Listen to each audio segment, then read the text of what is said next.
Hey everybody, welcome to Studio Live. My name is Patrick Lamb. If you like what you're seeing, make sure to like, follow, and subscribe. About a month ago, I was standing on a stage at Sunset Station in Las Vegas, the Sunset Jazz Series outdoor, middle of July, one of those hot nights when the whole crowd is on your side before you play a note. And I was sharing the stage, and I was sharing the stage with tonight's guest, and I've been waiting to get her in this chair ever since. So she's an Emmy award-winning vocalist with a 4-octave range. I think most people's range is like 2, maybe. Every Tuesday, you can find her inside Delilah at the Wynn, and one of the most exclusive supper clubs in the country. She's got an off-Broadway lead on her resume, playing Vice in Lord Nil. I hope I'm pronouncing that right. 7 Deadly Sins. 6 nights ago, she was at Yoshi's in Oakland as a special guest of Teddy Riley, the man who invented New Jack Swing. Her first single with Joey Melody, who has been Barry Manilow's keyboard player for decades, is out right now. I actually heard it when I was in the studio at KUNV when they were doing an interview, and I heard this song. I was like, who is that? That's fantastic. And lo and behold, she was on it.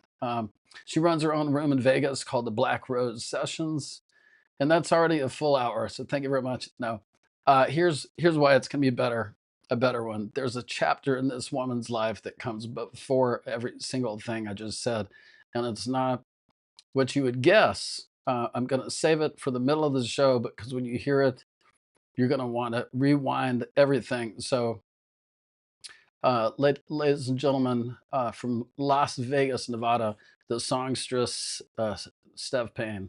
How you doing, Steph? I'm good. How are you, Patrick? I'm blessed. Thanks for being on the show. So Emmy on Your Shelf, Tuesday nights inside Delilah at the Wynn, a brand new single out with Barry Manilow's keyboard player. Of everything going on in your life right now, what's the one thing you're most excited about, and how do you balance all of this activity? The one thing I'm most excited about in my life right now is just living life. I think that you said in your description I've lived 4 different lives. And I Hmm. think that the one I'm living right now is the most exciting and the most fulfilling. So that's what I'm excited about. I'm excited about this chapter and what's to come from it. Um, and yeah, that's what I can say about that.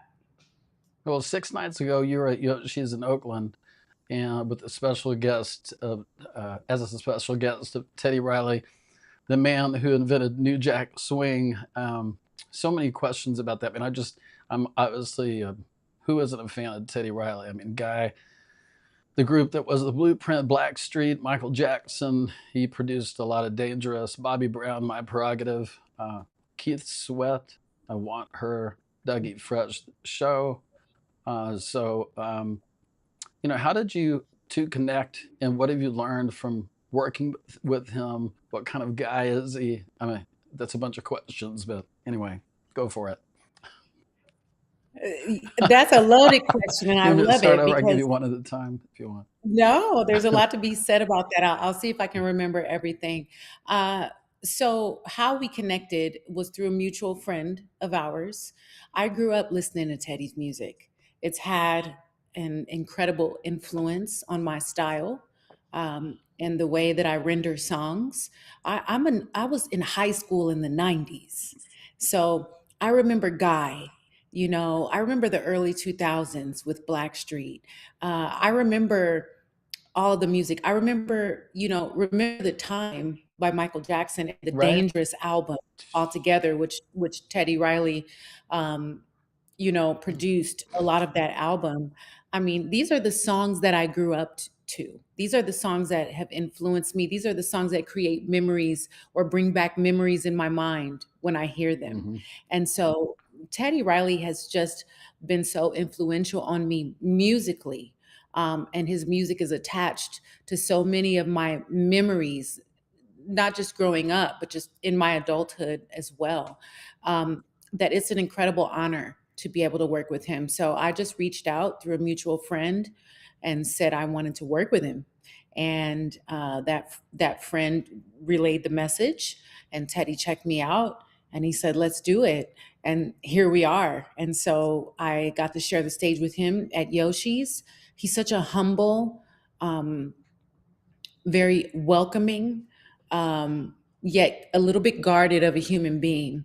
And you have to be in this business. And so, working with him, I can say as a producer versus being an artist, he has brought things out of me in our recordings that I didn't know I had. And those are the makings of a producer at the level that he's at. I mean, he spotted things in me. I've been singing for years and recording and performing for years. And when I started working with him, he challenged me to do things that I didn't think I could do, things that I would do in the recording session. And I would say, "Oh God, that was horrible." And he's like, "What? What do you, what?" you know, He's like, "No, I like it. I'm going to keep it." And it's just like, and then I hear the final product and I'm like, wow, that's why he is who he is. So it's just been a blessing all around. And what have you learned? Like he's very. I find this to be the case with well, a lot. You know, you've worked with a lot of high end people. I've worked with a lot of amazing people. They just tend to be discerning in very specific ways that the normal, human being might not be. So what what are some? Can we dig in on that? What are some things that anything specific that you feel like he just hears immediately, that honed in on, that were special about you? Anything specific, or just a general vibe?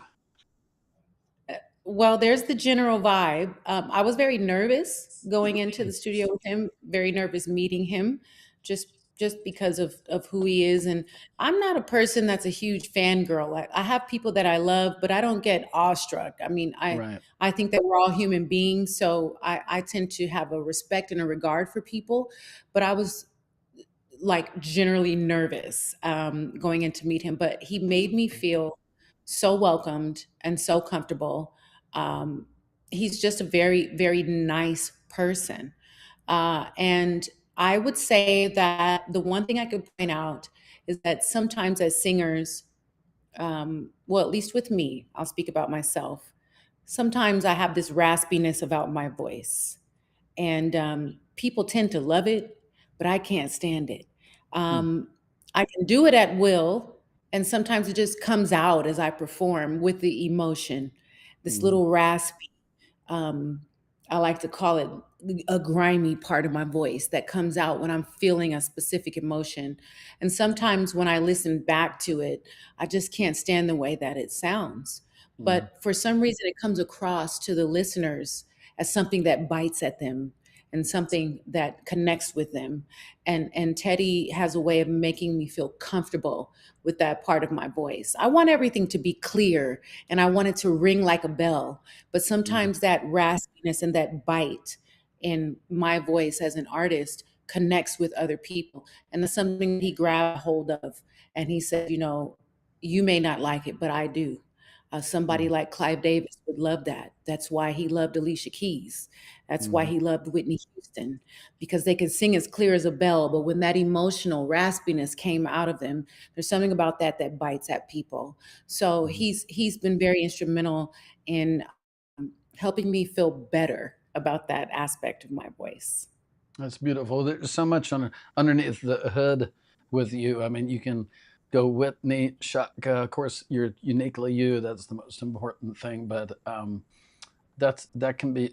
It's nice having somebody who can help navigate, and have an immediate sense of kind of like what your strengths are, and make use of that in the studio. So, hey, let's go way back. So I want to learn a little bit more about like where. you were born? Where did you actually grow up? Your mother was a police officer. Your father played drums and went from managing apartment buildings to running unions for LA's rail car and bus drivers. That's a tough character right there. That already tells Yeah. me he was something else. So talk to Yeah. us about that a little bit. Well, I come from a beautiful family. I like to say I come from good stock. I have two different sides of my family that are from two different spectrums. You know, my dad is a union guy. Growing up, he did manage apartment buildings and work really hard. He's a blue collar guy that went from that to now being the chairman of his union Wow. and fighting for the bus drivers and the rail car drivers and fighting for their rights. And he's just so well loved and respected. He's always been the same. He's never changed. He's just been a wonderful father. And he's my best friend to this day. So he's very involved and supportive of my career. And I really couldn't do this without him. My late mother, she was a police officer and later on did security. She was just naturally, a protector and someone that just wanted to um, cultivate her family. And I was an only child growing up.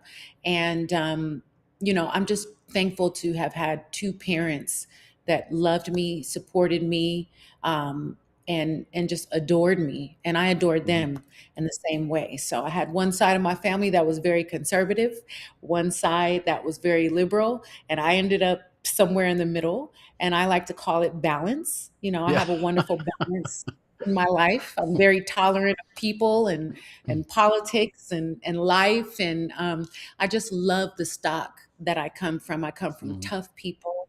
I come from smart people, talented people, and people who know how to roll with the punches.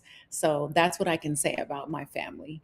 Beautiful. What was dinner like at that house with your mom and dad? So both, you've got a lot of discipline, military. We're going to get into that, and a lot of just organized and discipline. And so, what was dinner like at your house back then? Well, that depends on which house we're at because because my parents separated when I was younger. So and they both remarried. So this would be two completely different dinners. Hmm. So growing up with my father, it was always meat and vegetables. So it was always either steak and salad, fish and salad, chicken and salad. So, I'm a very strong person to this day because Yeah. growing up, my dad always fed me some protein and some veggies. And Hmm. so I eat like that to this day. And my grandmother, my father's mother, always made delicious soul food. That's the southern side of my family. Mm. So we grew up, on holidays and when I was at grandma's house with my aunts and things like that, we ate a lot of southern comfort food. We Love ate that. pork Yeah. chops. We ate Mm. steak. She made liver and onions, but I shied away from that.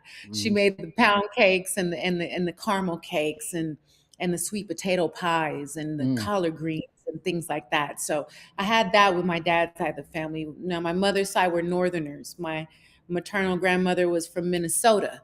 So I had the goulash and I had the sponge cakes over there. And my mother, she knew how to make wonderful soul food as well.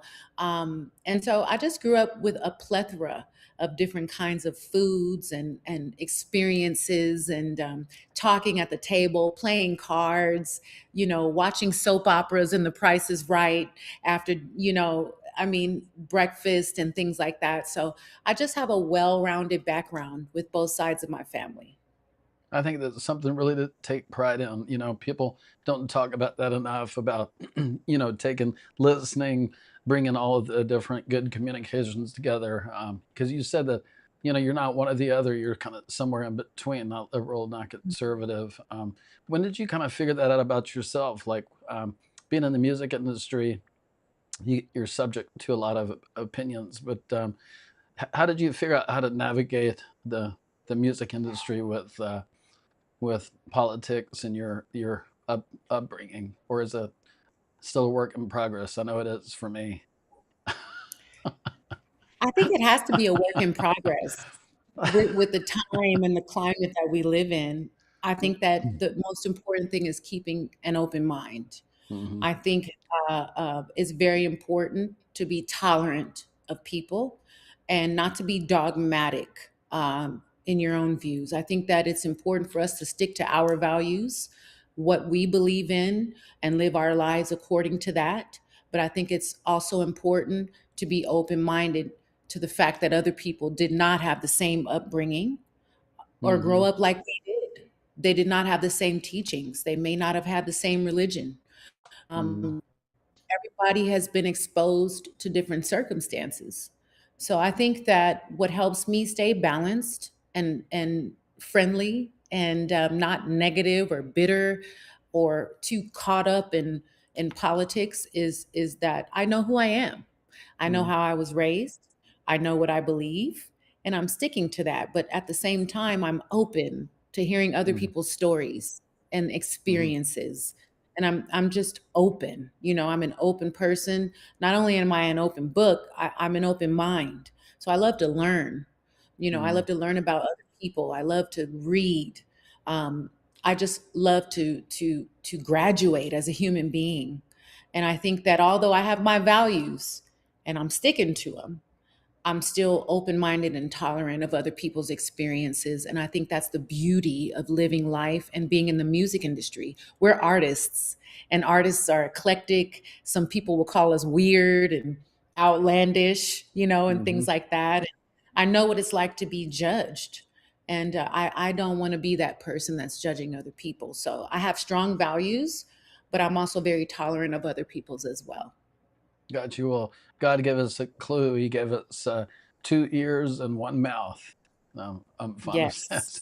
So I'm constantly I love just a little clue. So your parents kept instruments around the house, but you said they never forced you to play. Which one did you pick up first on your own, or how did that whole everything start? Uh, yeah, my parents set out everything for me to experiment with. It didn't matter what it was. So I started out playing the violin. I started that in elementary school. And I think that really contributed to my ear with music. And then I went on in middle school to playing the saxophone. I Oh wasn't too wow! happy with the. Yeah, yeah. You didn't Right know that, on. did I you? didn't know that. They have a little. I'm not nearly as good as you are, Yeah, Patrick, but I'm sure I you're went from great. violin Yeah. to saxophone, and I decided that playing instruments wasn't really what I wanted to do. I wanted to focus on my voice. I grew up singing in church. Hmm. My grandfather was an actor, so a Shakespearean actor. And he was in Hollywood and everything like that. And so I graduated more to, I won't say graduated, but um, I enjoyed more using my voice and performing on stage Hmm. versus playing instruments. But I'm very grateful for the experience I had with the violin and the saxophone because it helped me with my ear, helped me with music theory, learning how to read music, and just being able to flow, as a vocalist. So even though my primary instrument now is my voice, and I do some acting as well. I think that playing instruments and the fact that my parents allowed me to experiment with all of these things and what I wanted to do without forcing me has helped me become who I am today. So all of it has been this wonderful cornucopia of things and elements that has shaped who I am as a vocalist. That's beautiful. So, church choir and glee club. So, tell me about the first time you sang somewhere and the room turned around and just like, man, that girl, something. When did that happen? Well, so like I told you, I have two opposite sides of the spectrum with my family, and I grew up not only in the Baptist church but also in the charismatic church. Hmm. So with my father's mother, I went to the Baptist church, and with my mother's mother, I went to the charismatic church. What's a um, charismatic church? What's charismatic Charismatic, church? they Jimmy Swaggart and all those guys were, Kenneth Copeland, Kenneth Hagin. They Okay. speak in tongues. Mm, mm, It's that, all about the Holy Spirit, and you name it and you claim it, and the prosperity gospel, mm, and people running around and hooting and hollering and all that stuff. And then the Baptist church with my father's mother, my grandmother, Carolyn, was just um, more dignified and mhm, more, you sit there and you listen to the preacher, and you watch him sweat and preach the mm, gospel of Jesus Christ, but you don't get too far out of pocket. mhm. You know what Right. I mean? There's no running No around the dancing. church. No, no, no, none of Yeah. that. You know Yeah. what I mean? So it all, and then later on, when I became a minister myself, and I was married to a preacher for a while, it Wow. became something where I was both sides of the spectrum. I ended up being a Baptist preacher and also charismatic in my own right. You know what I mean? So I just love the balance and the in between that I have. I'm not one extreme or the other. And that's what I thank God for with my family, is that I got a little bit of both, and I ended Mhm. up somewhere in the middle. So, yeah, I just got both as far as the spiritual side with my family. That's beautiful. So with your man, walk us down that aisle a little bit about your ministry. How did you become a minister? And then, I guess conversely, how do you feel like you're still in service with your music? Is that a ministry, or are they totally separate? No, it's never separate. I will always be a child of God. Um, Amen. I have a wonderful relationship with God and my Lord and Savior Jesus Christ. Amen. Yeah. And I'm just so grateful and thankful for the relationship that I have with Him.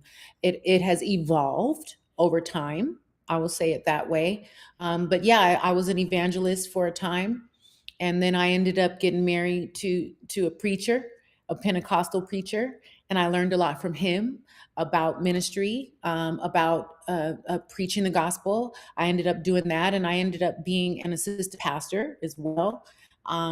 And I preached the gospel for almost a decade. And Wow. Was that in yeah, and Vegas? then Was that in Vegas? no, No. no, that was in Los Angeles. Oh, okay. Yeah, Wow. right. And then I ended up moving to Las Vegas because I was taking care of my grandmother at the time, who had dementia, Mm, my mm, mother's mother. mhm, She's passed away a few years ago now. But, a lot of people from LA and California transplanted here to Vegas. We mhm, came to Vegas for a little bit of a better life. California just got really expensive with the taxes, really crowded, the traffic, mhm. and your money doesn't go as long there. And with me taking care of my grandmother, I just wanted more space for her. So my family moved here, and it was a point in my life where I did not want to do church full time anymore. And I don't Mm, mean loving God or going to church. I just mean doing ministry full time. I feel like you don't have to die in it. I think that mm, God has a different plan for everyone. And that was my period of time where I did ministry full time. But when I moved here, my focus was more on taking care of my grandmother, my family, my daughters, mm. and being a homemaker. And we ended up going to some open mics and everything. And then that's when everything changed. Wow. Well, here's one of my favorite things I found about you all week. So 12 years old, um, and you went and got yourself a job parking cars at the Rose Bowl because you wanted to be independent. Where where does a 12-year-old girl get that idea? Where did that come from? Was that from your, strong parents, or where where did that come from? Definitely my parents. I come from a good, hardworking, blue collar family, and it was all about working for a living. That's the time that I grew up in. Now everybody wants to be rich and everybody's all about this glamorous life. But growing up, I come from a blue collar neighborhood. Hmm. My family are just hardworking people. Um, my parents worked to get a retirement and have a nice home to pass down to their kids, and go forward that way. And Hmm. and that's the way that I grew up. So I wanted to work. I wanted to make my own money. I wanted to start my future even from a young age. That's the way that I was taught. I wasn't forced into labor or anything. And I grew up at the Rose Bowl. I learned how to swim at the Rose Bowl. I went to the UCLA Bruins games. I went to the Galaxy soccer games there. I went running around the Rose Bowl. The Rose Bowl was a big part of my childhood, and Pasadena is such a beautiful, beautiful area. The Santa Anita racetrack, just Mhm. Pasadena is just an iconic place. And I wanted to work. And so I was able to get a job at the Rose Bowl a little bit before I was supposed to be working, but I had a little connection. So I started making money and working at a young age because that work ethic was instilled in me as a child. I so appreciate hearing that. I'm I come from that same background. I've been working since I was like 13. I mean, my first job was picking strawberries. I've parked cars. I've delivered pizza. I've made pizza. And I'm not ashamed. I'm proud of all of it because I gave it all 100%. And I think it's important that people learn how to work. Sometimes I'm at these festivals that have a round table with the artists, and a lot of the artists will be like, yeah, I went to this school, I went to Eastman, and now I'm on tour. Man, I went to this college and I was on tour with War, and now I have a career. But for some of us, it's been a I don't know, we've been working our whole life. Mhm. So anyway, I can relate to that. Sorry to digress, but were your parents strict, and what did they want you to be? They didn't tell me what they wanted me to be. Uh, they wanted to watch me grow and watch me blossom into whoever I was going to be. And that's why I'm so grateful and thankful for them. They never forced me to do anything. They laid out all of these tools and opportunities and ideas for me. And they Hmm. let me figure that out on my own. Um, and so I'm very grateful and blessed to have the parents that I had. Uh, they instilled a sense of patriotism in me for God and country. And that's the route that I took. And in these times we live in, you know, people are so divided at this time. But because of the upbringing that I had, I never strayed too far away from my belief system and my values. And I never get caught up in the hype of Hmm. everything. And my family made sure of that, that balance once again that I'm talking about, and the love for God, and just not super religious, but spiritual in a Yeah. way where, you keep your values, you hold on to what you've been taught and what you know is right, regardless of what era and what time you're living in and what's going on around you. You keep hold near and dear to you what you know in your heart and in your mind and in your spirit. And so they never pushed me a certain way. They instilled the values in me. They taught me what they knew. They fostered my interests, and that's what made me who I am today. I'm so grateful for my parents and my family. It was beautiful. Your grandfather was actually the actor Jimmy Payne. He was in The Arrangement with Kirk Douglas and played a recurring villain on Get Smart. You never Yes. got to meet him, but his picture hangs on the wall of the Batista's hole in the wall right above yours. What was the, what do you take from that, or having that type of history, or how has that affected you? I feel it's a legacy. And I feel it's one that I have a responsibility to extend. Um, and I'm happy and honored to do so. And my grandfather was a black actor back in those times, and it wasn't easy for him. The Rat Pack era, Sammy Davis Jr. had to come in and go out through the kitchen. You know what I Mhm. mean? And he was probably the greatest entertainer of our time, some would say. And to be a part of someone who worked in entertainment in that legacy in that era and began that legacy and was able to achieve what he achieved with strikes against him, that's something that is very important to me to extend, and to keep alive. And I'm very grateful to Batista's Hole in the Wall, and Las Vegas for helping me extend that legacy. I never dreamed, well, yes, I did dream, but I wasn't sure that I would be able to do what I've done here in Las Vegas and beyond. And I'm just so grateful. And it's like a full circle for me. Mhm. He wasn't able to finish and achieve everything that he wanted to achieve. But he started something, and he inspires me to this day without me ever having met him. I wish I could have, and I wish I could have gained some of his connections because he had them, honey. But he and his guidance, as far as being in the industry and some of his experiences. But I have them by way of photos. I have them by way of letters. I Mm. have them by way of his credits. I have them from the stories that I was told by my grandmother and my mother, and things like that. And so I'm just very grateful and honored to be a part of that legacy. And I do what I can every day to extend it. My daughters are both in the arts, and I'm very proud that they can be proud of where they come from. What are you most proud of about yourself since you moved to Vegas? Like, what are some couple of the moments if you had to pick out that you're most proud of what you've done? Because you've done so much. So what? Share a couple of those. That's a hard question. That's okay. So I have to say, I'm very proud to have a major award. Um, like I said, I had dreams, but I never knew whether they would come to fruition or not.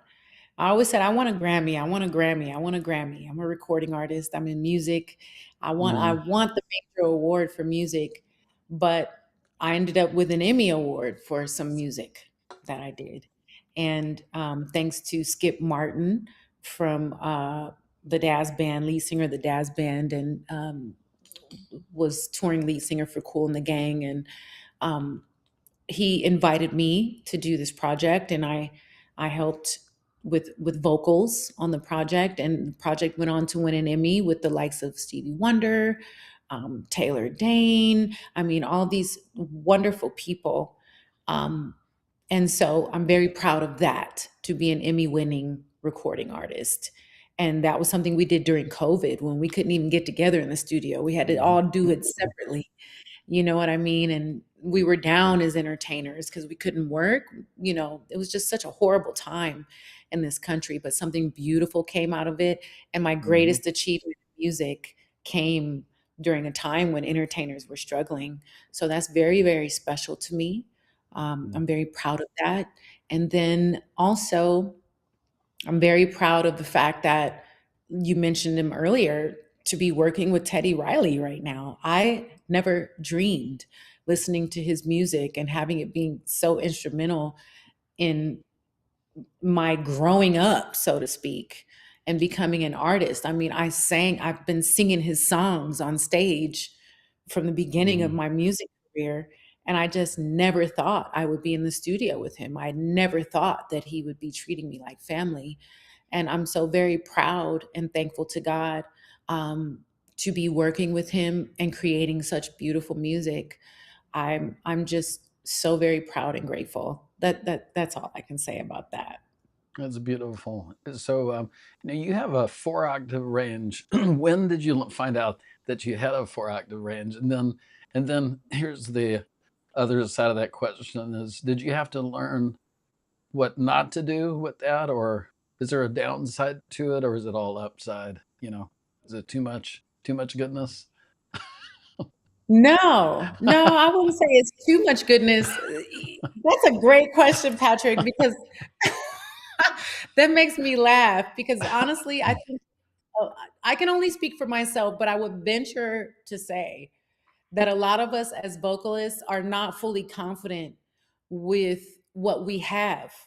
Mhm, So sometimes it comes with someone pulling it out of us. Sometimes it comes with experimentation. Sometimes it comes by accident. Sometimes it comes singing in the shower.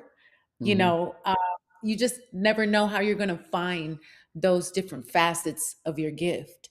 And for me, it's come in so many different ways. I started exploring with it as a child, singing in church, and in church, the churches I went to, it's not just the solemn, "Oh, Lord Jesus," we start squalling, "Oh, Lord," we just, I had the freedom in church to scream and yell and squall and use that raspy part of my voice, and it was applauded.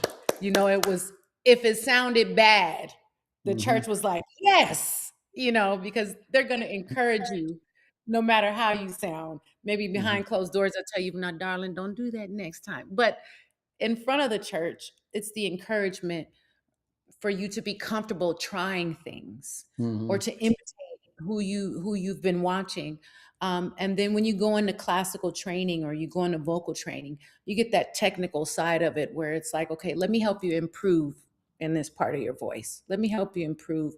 Let's see how far your range goes. Let's start from the bottom and work our way to the top. Let's extend your range. Let's do these two. So that comes with that part of it. And then the biggest uh, asset to me vocally has been performing live Hmm. And because of why the is energy. that? Why is that? Because the energy is there. The crowd is unforgiving. It's not like church where everybody's going to tell you you sound good. The crowd Mm. is very unforgiving. If they're not entertained, if they're not pleased, you're going to see it in their faces. You're going to see it online. You're going to hear about it. You might hear the murmuring from the stage. And you really get the tough side of finding out what to do and what not to do, what sounds good and what doesn't sound good. And so performing live, I think, has been my greatest asset because there are times when the energy is very high and I've been able to do things I never would have tried Hmm. just because of the energy that's there. It's electrifying, especially with the right crowd. And when you Mm. tap into that, you go to another plane. I'm sure you can understand where I'm coming from. There are Oh certain yeah. times you Yeah. would be reserved and playing that saxophone, but there's certain times when the crowd has an energy that just brings something out of you that's like, I'm comfortable here and I know this is going to work. And it Hmm. does. Yeah. And then that gives you confidence to do it again, no matter how anybody feels about it. And then there's the recording side that's also unforgiving.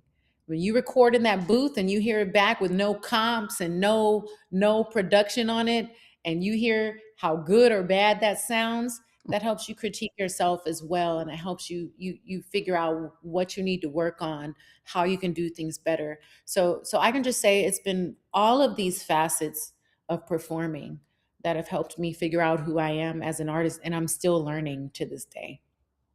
So you've played like a Delilah Villa, Azure, Bootlegger, Nowhere Lounge, Vegas dinner places, as well as huge concert halls. How do you, just staying on that for a minute? What do you think is the key to winning those rooms like that? Is there one, or is there, if you think about it, is there an approach? Is it just listening? What does it take to win those types of rooms?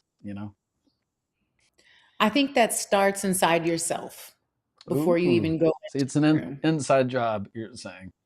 It's definitely an inside job. I like that.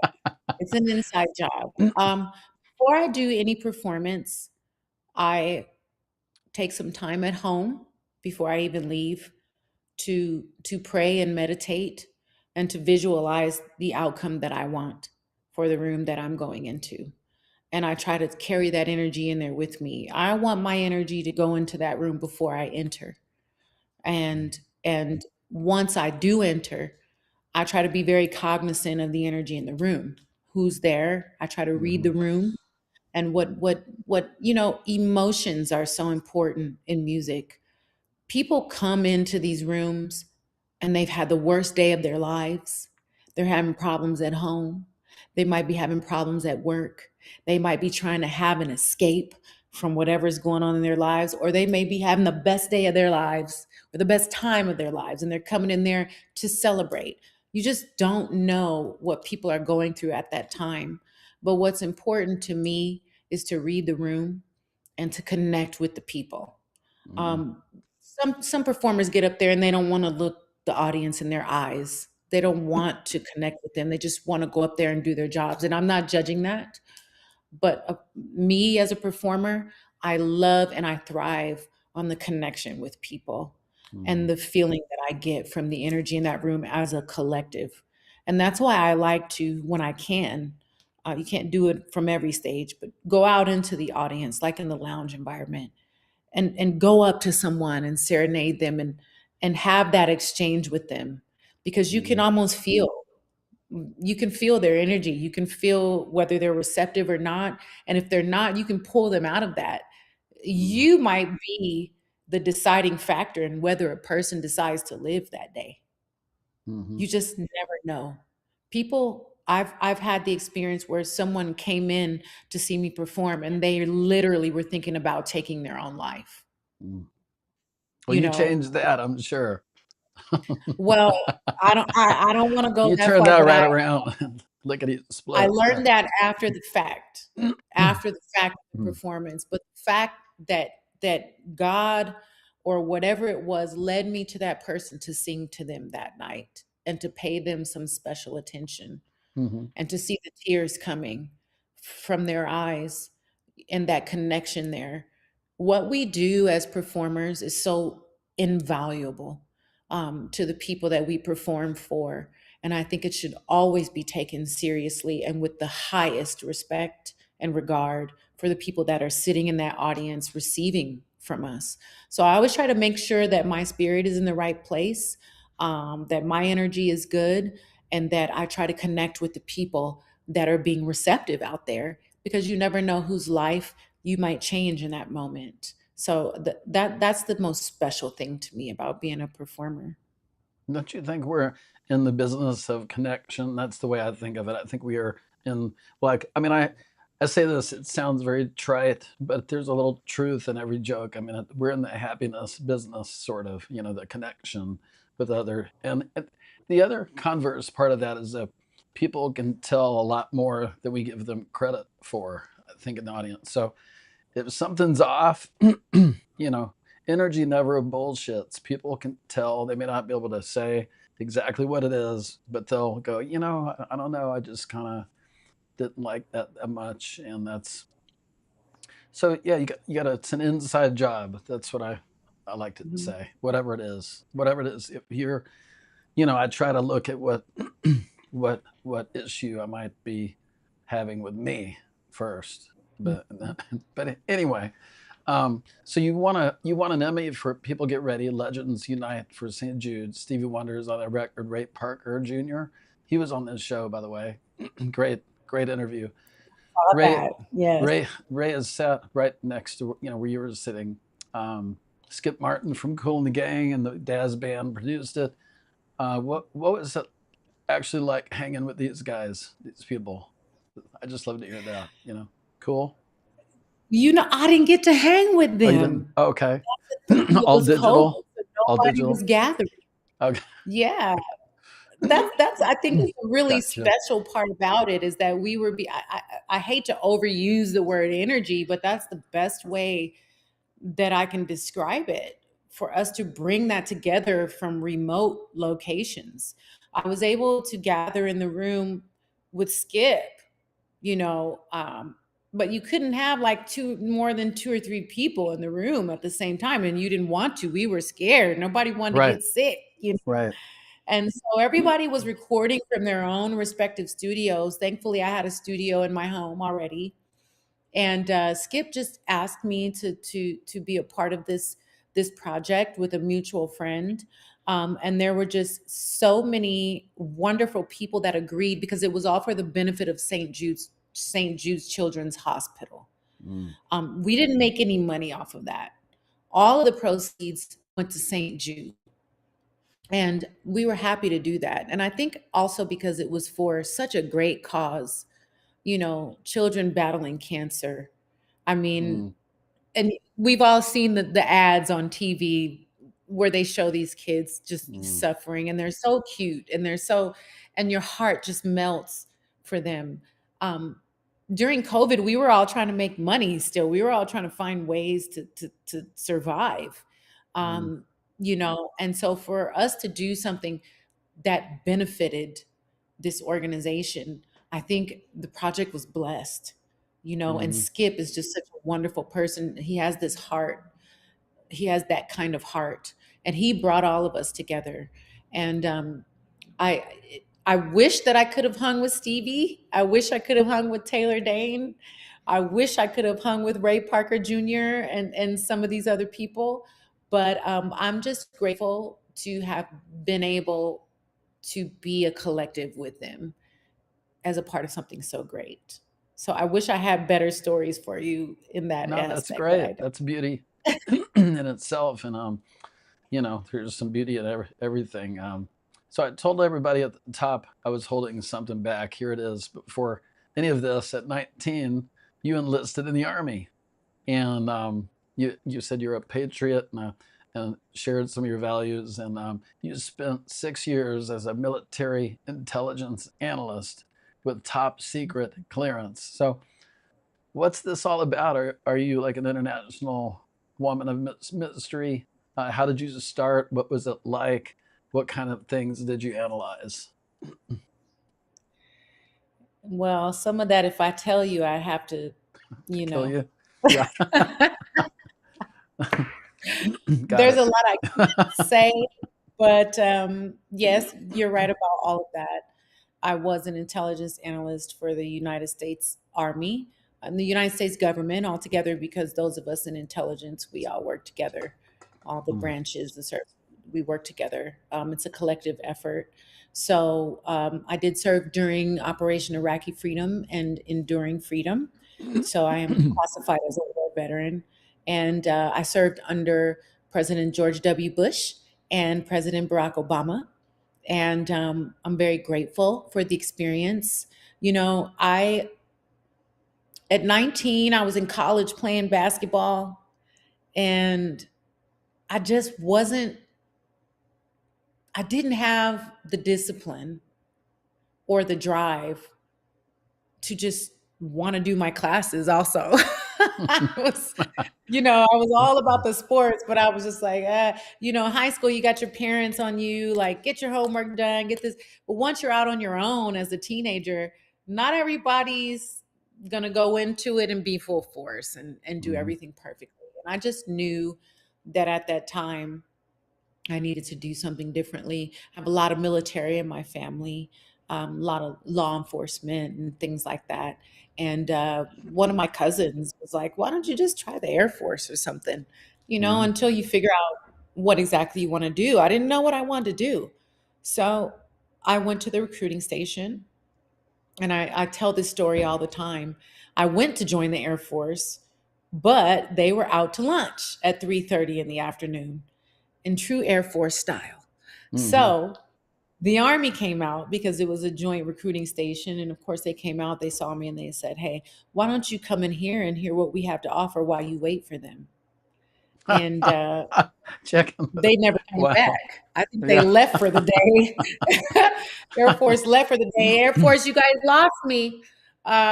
Anyway, so I joined Is the it like Army. that? Are they kind of scalping each other's recruits? Are they hanging out and like trying to get, if you're trying to sign up for the Army, they want you in the Navy and this type of thing? Or is that how that works? Well, I mean, I think it was just, it's a joint recruiting station. So you had all the branches in this one recruiting station. I mean, if the Air Force is out to lunch at prime time, when Hmm. people are getting out of school and coming in, I'm sure, the Army's sitting back like, yeah, they do this every day. Let's see who Hmm. comes in today. You know what I mean? So they just kind of snatched me up, and they said the right things to me. And what I still didn't know, what I wanted to do was air traffic control. I wanted to go into air traffic control. And those slots, most of them were taken. Everybody wants to do that. It's a very How stressful come? job, but it's, How come people want to do it? Just because it oh, pays the good, or money, honey, yeah. Yeah. money. You get out, you do air traffic control as a civilian. I mean, you're making the big bucks and it's a cool job. So Yeah. everybody's requesting it, but those slots were full. And so what they did was just have me take the ASVAB, to see what my potential was. And they offered me the intelligence because I guess I'm smart. I don't know. Must be. But Yeah. my aptitude was for that. So they offered me intelligence. It sounded super cool. I'm like, oh my God, I get to be a spy. Evelyn Salt. So So I cool. not quite that cool, but Mm. I took the offer and I had the time of my life for a time, and then 9/11 happened while I was on duty, and everything changed from that point. But and here we are today. But I'm very grateful for the entire experience. It really helped me and shaped me as a human being. September 11th. Um, I'm not asking you to relive that by any means, but how did that change what you wanted out of your life? Was that a defining day for you? Definitely. I tell this story at a lot of my shows. When I do more talking, some of my shows I do some storytelling. But what I say about 9/11 is that that was a time when our country came together. It Hmm. didn't matter who you were, Yeah. what your religious background was, what race you were, how you were raised, what Hmm. state you grew up in, where you were born. It did not matter. We Yeah. all came together as a nation to protect one another and to stand up for our country. Hmm. And although it was a horrible time, a very scary time, a time that changed our lives as we knew it, it was also a beautiful time because I saw the American people and got to take part in America being unified. And I Yeah. would love, without the tragedy, to see us get back to that. Amen. Yeah, I love hearing about your values and patriotism, and it's not always a popular thing. I'm in the same lane. I'm very patriotic and believe in America, what we can be, and it's a work in progress, but that's the concept is the best one humans have ever come up with. So we're hoping we, under God's guidance, we can make that come true, come together. So anyway, And I think we can. I don't think yeah. it's too late. I don't think it's too late. It's like they say about families. A lot of families don't see each other until there's a funeral. Right. You know, Yeah. somebody dies, we all come together. Oh God, I haven't seen you in so long. I'm gonna keep in touch. I'm gonna do better. And uh, you know, I don't want us to get to that point. Why does it have to be that way as a country? There shouldn't Hmm. have to be a tragedy for us to remember that we're all Americans. And I'll just leave it at that. Yeah, amen. So your whole job was pattern recognition, reading the room before anybody else in it can, like in the military. So does that help you analyzing the audience a little bit when you're singing to them? Is there any It's a freaking military training that they got? it's a science, Patrick. It's a And, science. You know, it's all analytics. yeah. Um, it's all analytics. Reading the room is a very broad term, and I like how you presented that question because that's what I was doing figuratively in my job was reading the room for the country, reading the world. You know what I mean? And so for me, reading a room full of people is not anything too tough for me to do because I've done Hmm. this for the United States government. I've read millions of billions of people for a living, so Yeah. when I get into a room, it's full of people. It's not the stress isn't there for me as it was in my job and the Hmm. undertaking of being at war and all that. I just get to connect with people, Yeah. whether it's a small room or a big room. I love the energy exchange. Hmm. I love connecting. I love the looks on people's faces. I love looking at different people in the room and spiritually being led to one person or another to Hmm. go and connect with intimately if I get to walk up to you and sing to you or serenade you at your table, or I may be on a big stage where I can't do that, but I can make eye contact with you. I can Hmm. make you feel seen. You know what I Yep. mean? I can look Absolutely. into your Yeah. eyes and see maybe you've had a long stressful day or week, or maybe you have a longing in your eyes to Hmm. be seen. You know, Yep. maybe you're reaching out for a moment, and I can see that in people, and I love to fulfill that for people. Hmm. Um, that gives me a sense of gratitude. It's fulfilling for me to be able to connect with someone who needs that and Hmm. create a moment for them that they may never forget. Maybe they will, maybe they won't. But maybe it can be a life-changing moment, or even just in that moment making someone feel important. That's Yeah. what I do. Yeah. That's beautifully said. The Army handed you structure and a chain of command. Mhm. Then you walked into the least structured business on earth, the music business. What did you, what, and as somebody who puts on hundreds of events and concerts, we have to have a sense of humor. But did you have to unlearn anything after being in the Army to fully embrace music? Is that a weird question? Yeah, No. that's a great question, Patrick. I had to stop being so rigid. I had to stop being rigid. The military is all about discipline is not the bad part of it. It's the rigidity of it, the Hmm. dogmacy, so to speak. Just being so dogmatic. You know, my way is the right way and that's it. You Hmm. know, um, whatever's going on over here doesn't matter. I just got to do my job the way that I'm doing it, no matter what's affected, who's affected, but I'm just doing what I was told to do. No, now I get to do what I want to do. Hmm.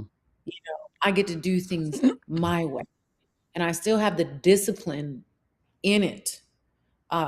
Because as you know, in the entertainment industry, you still have to be disciplined because this industry is just all over the place.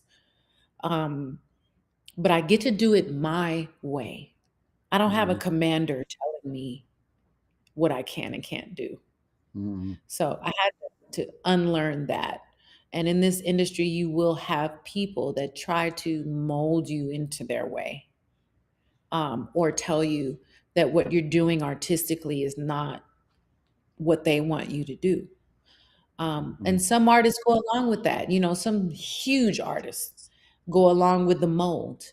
But I don't have to do that.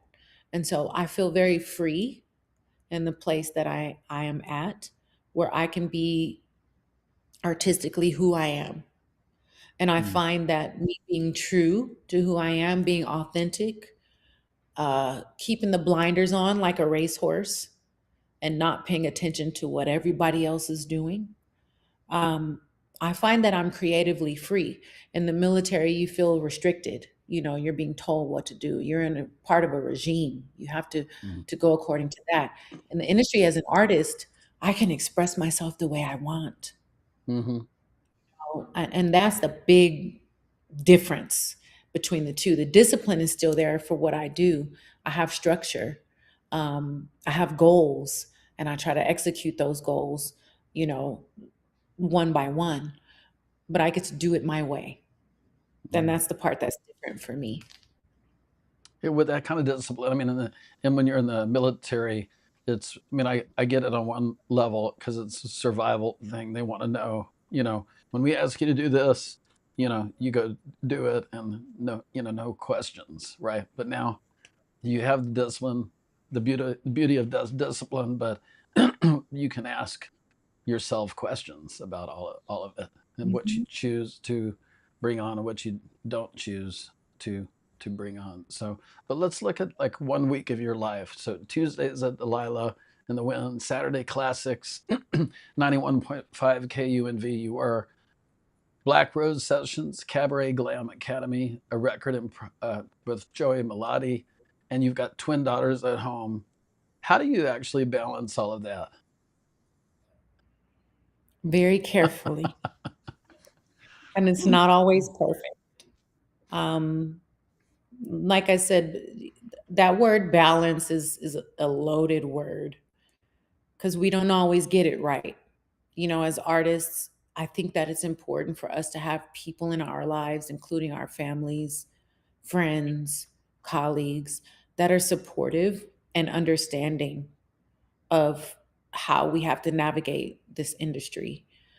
Um, Sometimes I'm dead tired mentally, physically, um, from running around and trying to be everywhere. And that's one thing that I've changed over the last few years was I have really started being more selective about who and what places I give my presence to. Hmm. And I'm not saying that like I'm better than anybody else, but we do have to value ourselves and structure our lives so that we don't get burned out. Because if Oh you yeah, get you burned can't. out, Yeah, I'm fond of saying mhm, you're you can't pour from an empty cup. I wear that out. that's right. So sometimes, because I have this part of me that will just work 24/7. I mean, I'll work anybody under the table. I'll be the last guy unloading the truck or whatever it is. I mean, let's get it on, Mm. and but you can really damage yourself by being too Yeah, hard on yourself. I mean, you want to try and be disciplined and do everything that you want to do, but your health is your wealth and your mentality and your so it kind of has to stay up here, you know. Um, absolutely. You said it. You can't pour from an empty cup. And I was at that point in this yeah. business for a while to where I just wanted to succeed so badly, Hmm. and it's a rat race. It's a competition, especially here in Vegas. I'm not even talking about the broader music industry, just working, just being a working Talk performer. to us non-Vegas people a little bit about Vegas and working in Vegas. What is should people know? I mean, I'm curious. What should I know about Vegas? Trying to work in Vegas that other people don't. You know. Well, Vegas is the entertainment capital, uh, but it's a smaller community than most people think. Hmm. Okay. People see Vegas and everybody wants to be here. I don't say everybody, but a lot of people want to be here. They want to Hmm. come here and do the Vegas thing. They want the residency. They want the glitz and the glam and the sparkle and the sequins. But this is a Hmm. very small, very competitive, and sometimes very nasty community of Hmm. entertainers. However, there's a portion of it that's very supportive and very welcoming. And if you get in there, you get in there. Hmm. But there's a program you have to go by here. What's that program? Well, the program is that Patrick, What's the program? I think you know a little bit about what I'm talking about. But what I will say is this: Vegas is a handshake town. Really? Uh, Okay. oh yeah, it's all about who you know, who Hmm. you're in good with. You can come here and be as professional as you want to be. You can be one of the best entertainers. You can have some of the most talent, but you got to work your way around the network. Hmm. And that's how Vegas welcomes you in. It's not really about your talent. It's about how Hmm. you navigate the system here. It's very Hmm. political. Um, it's very set in its ways. And Vegas has gone from, well, I don't want Oscar Goodman to get mad at me because he says there is Oscar says there is no mob. That's one of his famous quotes. But when the mob ran Vegas, it was very different Hmm. from now that it's corporate. Hmm. Entertainers aren't getting paid what they used to get paid. Hmm. They're not being treated the way they used to be treated. There's always someone who can replace you, whether they Hmm. have more talent than you or not. And these corporations will replace you. Hmm. Hmm. Okay. These venues want to know who you are, and they're very selective about who they let in. So Vegas is not as easy to break into as a lot of people think. It doesn't matter how big or small your name is. Mm. So that's one thing that I would say is that if you want to come to Vegas, you have to assimilate yourself into the system. Mm. Um, like I started out doing open mics because you could be somewhere and somebody will just see you Right. and your face and they will say, "Hey, you want work?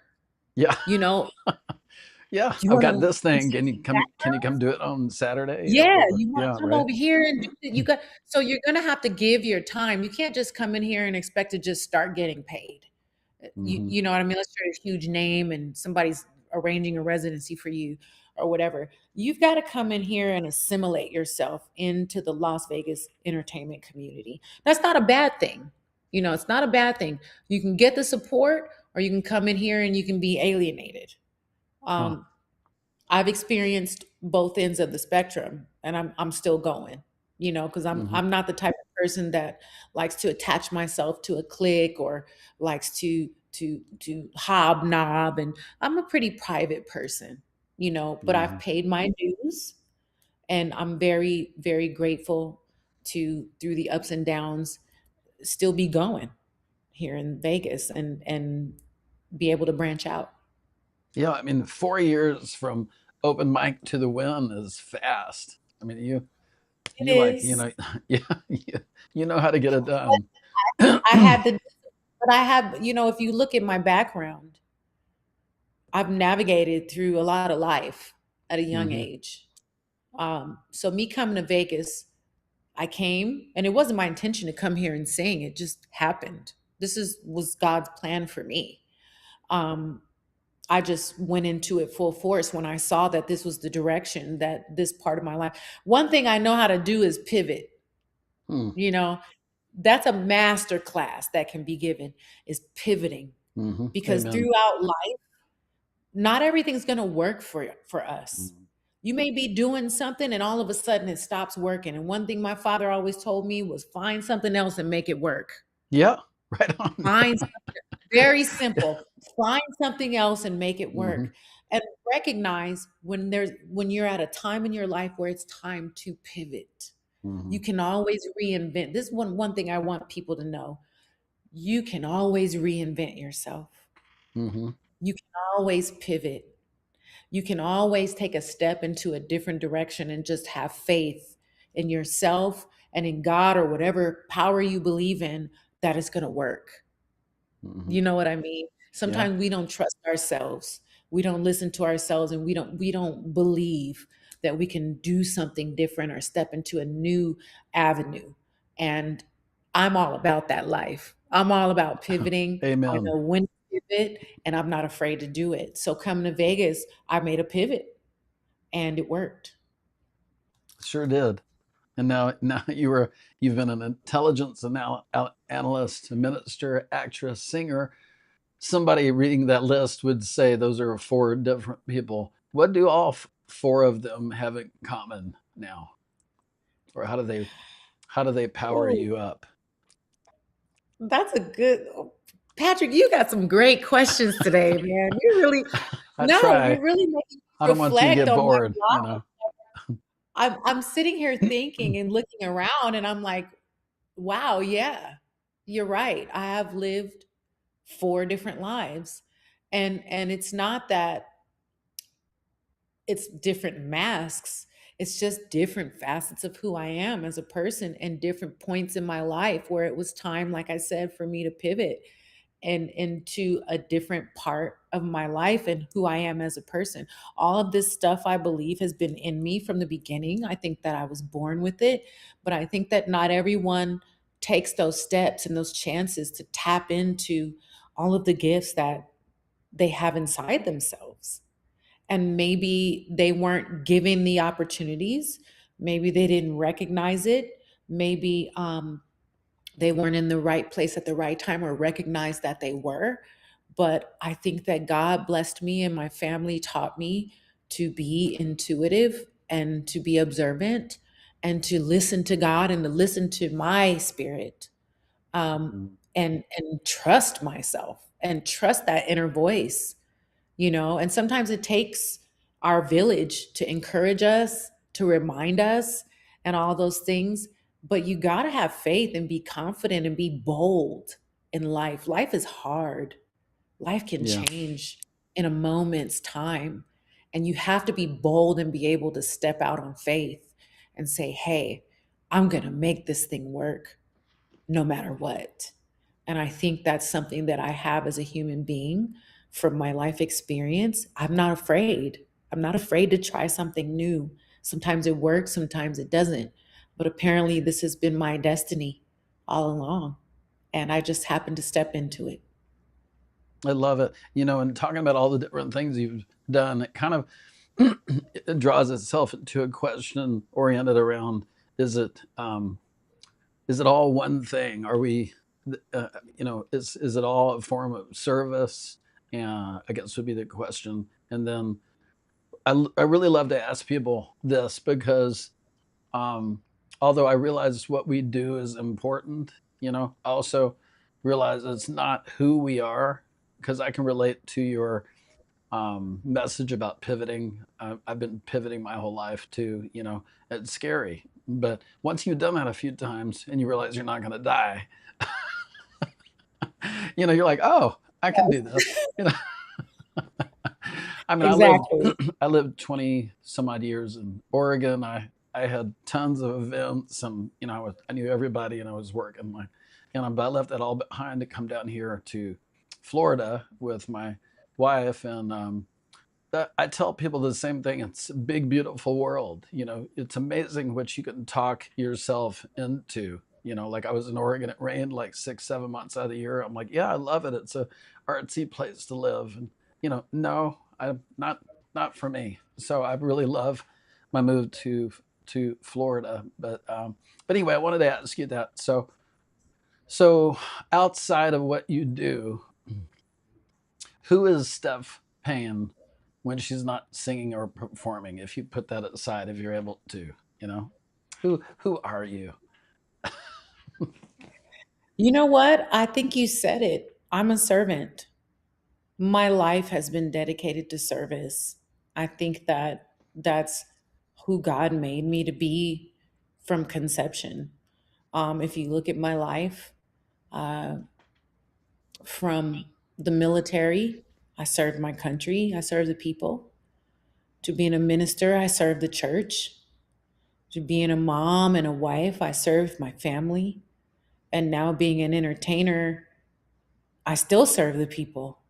That's how I look at it, at least, because it's a Mhm. task, it's a job, it's grueling sometimes. I mean, there are days I want to quit, you know, but I'm serving the people. It's the people that keep me doing this. Like I said, the look in their eyes, the tears, the connection, the stories about how I may have lifted their spirits in some way. I look at my life as a life of service. I think that God gave me gifts and able to be able, excuse me, to shine my light in the world in whatever capacity that I'm doing it in. Um, so I think that STEPH Payne, not to speak of myself in third person, but I think that I'm a servant. I'm a servant. I'm when I get on stage, sometimes I get a little level of anxiety because I'm a private person. I like to protect my energy. I'm not very welcoming to everyone because of my life experiences. I don't just let people into my life. So I'm really a very reserved, private, reclusive person. Mm. So I have my ups and downs where I'm out there socializing with everybody, and then sometimes I don't want to see anybody. I'm very guarded, just because I've had experiences with people and I've seen war, just the life that I've lived, I've seen the good, the bad, and the ugly of human Yeah. beings. Oh yeah. So me stepping out on the stage and exposing myself that way is a big deal for me.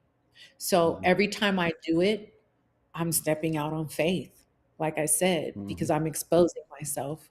So I think that to answer your question, I'm definitely a lifetime servant, but I'm also a very guarded, reclusive, private person that has to overcome an obstacle every time I step on stage. Mm. Um, I think that's what I would want people to know. Beautiful. How would you? So a 19-year-old woman is watching tonight. She's trying to decide between safe thing and what she wants or music. Would you encourage her to do like what you're doing, or what would you tell somebody who's on the fence? You know. I would say to anyone to do whatever's in your heart. Um, I think that sometimes we have desires that come from outside and we have desires that come from inside. Mm. And I think that we should trust the desires that are inside our hearts, Mm-hmm. not the desires that you see that you gain looking at social media or Mm-hmm. looking at what other people are doing or looking at the glitz and glam of everything. I think that you should look internally, Mm-hmm. find out what your desires are there. And there's a difference. And you can decipher the difference between the two. What's coming from inside, a desire that's deep seated within you, a desire maybe you were born with, a desire that you get signs in life. Because Mm-hmm. God will give you signs. Life will give you signs of what direction you're supposed to go. It may come in a dream or dreams. You may have dreams. You may have different people that don't know each other coming to you saying the same thing to you or giving you different hints. Or it may be something that you just have an internal desire for that gets you going. You Mm-hmm. know, I think that we should follow that as human beings, not the outside influences, what other people are telling you to do, what you think looks beautiful in on TV or in not that. It's Mm-hmm. something within you, How do and you that we. separate that? How do you separate and get to that inner voice versus we can all relate. It's a TikTok world. We've got like 4,000 messages a minute. How do you have any do you meditate, or you have any particular things you do when you realize that the noise is getting too great? I do the same thing every day, unless something weird happens or work or whatever. I always make it a point to pray and meditate and journal. That's how I try to start every day, unless I just absolutely can't. And that's without television or media or anything like that. I can't stand social media. Yeah. I can't stand the news.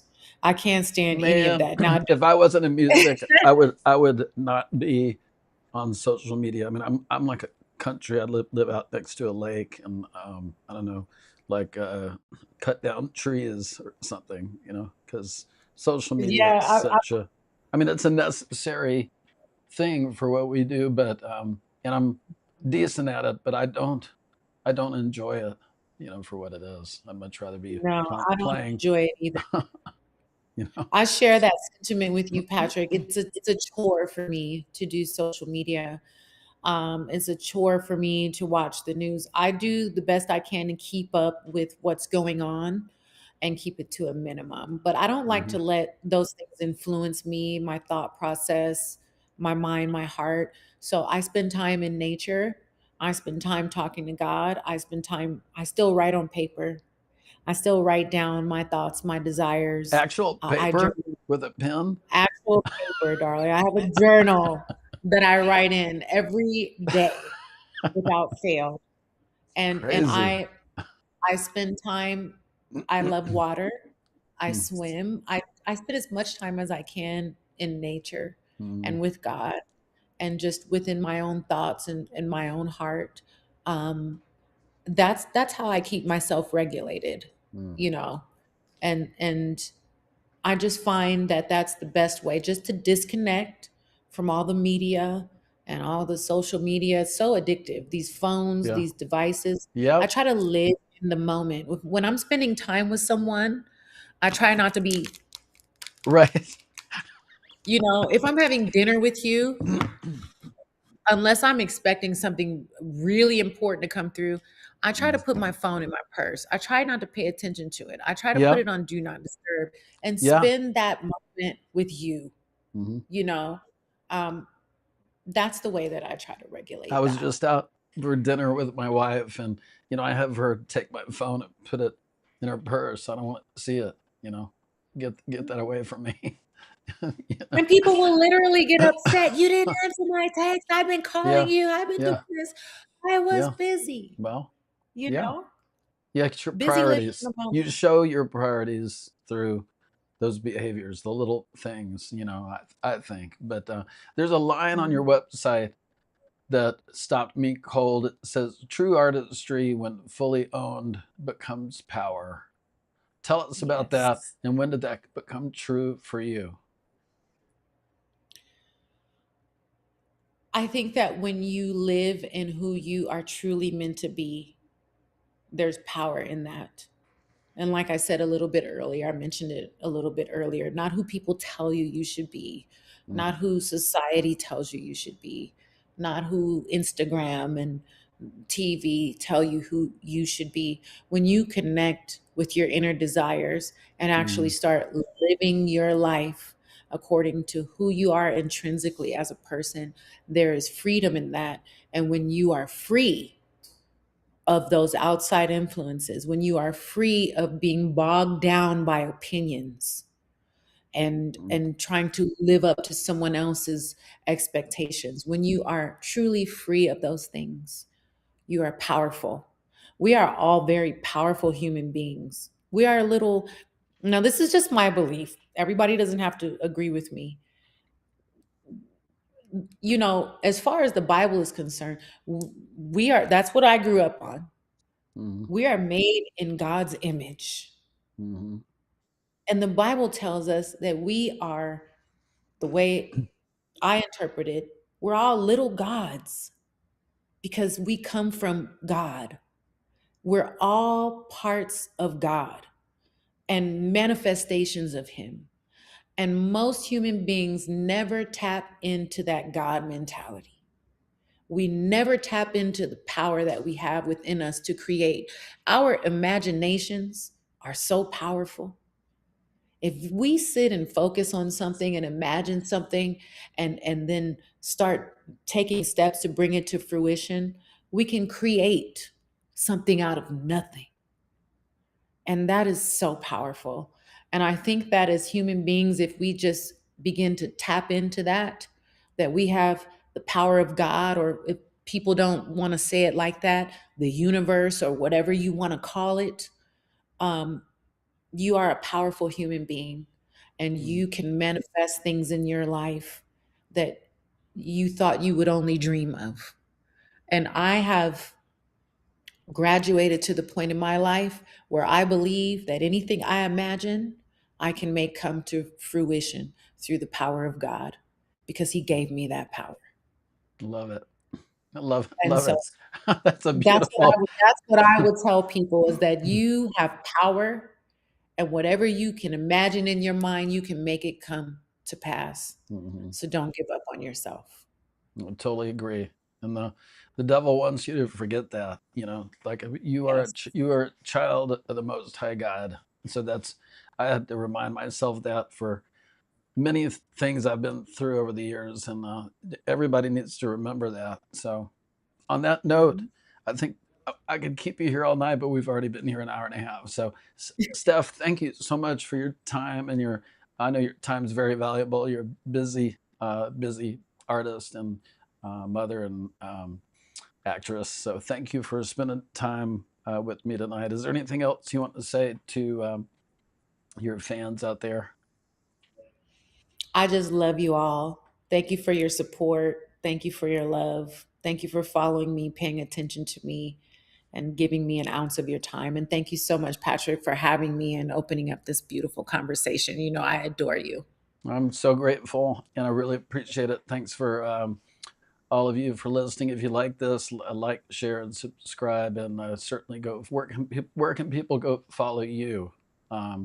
Just where would you suggest? You can follow me on Instagram at S Payne Music, SPAYNE, not the bad kind of pain, Yeah, music. And you can go to my website, stephpaynesongstress.com. I'm also on Facebook at STEPH PAYNE Music. And yeah, come see me live when you can. All right. Well, listen, God bless you and everybody out there. And looking forward to next time I get to hang and chat with you. Thanks, Steph. Talk soon. Thanks, Patrick. Sure is fun. I know that. This is where the party at. Patches